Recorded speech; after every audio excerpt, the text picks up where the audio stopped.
Welcome to HPC News Bytes, a weekly show about important news in the world of supercomputing, AI, and other advanced technologies. Hi, everyone. Welcome to HPC News Bytes. I'm Doug Black. Hi, Shaheen. Let's start off with the RIKEN Research Institution and Supercomputer Center in Japan announced that quantum computing company Quantinuum will provide access to its technology. And given RIKEN's standing in the world of research and computer science, this is an interesting development and a possible blow to those in the quantum will never come to anything crowd. Would you say, Shaheen? Well, I think RIKEN's project is important because it's a strong effort to integrate quantum computing into supercomputing by a very respected institution. And that will be increasingly the norm, by the way, around the world. And there are examples of it already springing up. As for the doubters, quantum technologies are an important area of discovery in general. And the progress in the science and engineering of quantum computing is very significant. It is healthy to be careful, but I get the sense that most people in quantum computing understand the state of the technology and know why they are in it. Google made news in two ways this week. First is about the fees to take data out of the cloud, which is typically expensive and locks users in. Google now provides a way to apply to waive these egress fees for users who want to terminate their Google Cloud activities.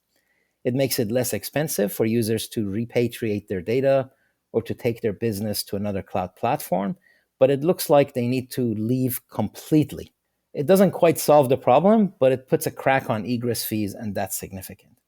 The other news is a patent lawsuit against Google that includes, if not focused on, what the lawsuit refers to as low precision, high dynamic range, LPHDR numerical format, and arithmetic, including the bfloat16 format that is used in AI.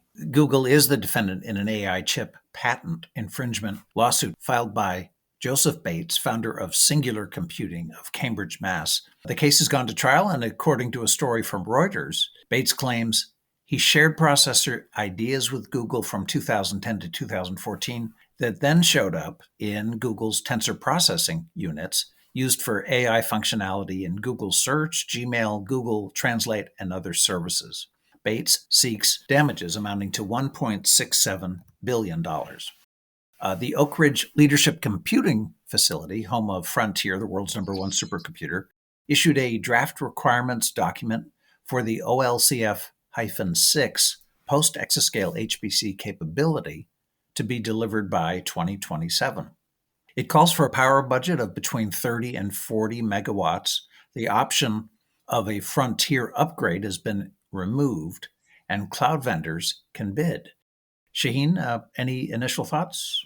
Yeah, the draft outlines 3 application areas: modeling and simulation, AI, and integrated research infrastructure, IRI, which we have discussed in the past, and it's very exciting.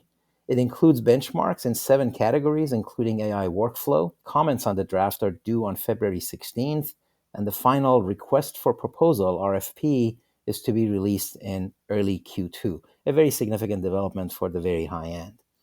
HPE announced that it will acquire Juniper Networks, one of the leading network and telecom equipment companies out there. HPE has a long record of acquiring deep tech companies that can design systems, the way I put it. SGI and Cray are big examples in the HPC market. It is an all-cash transaction totaling about $14 billion.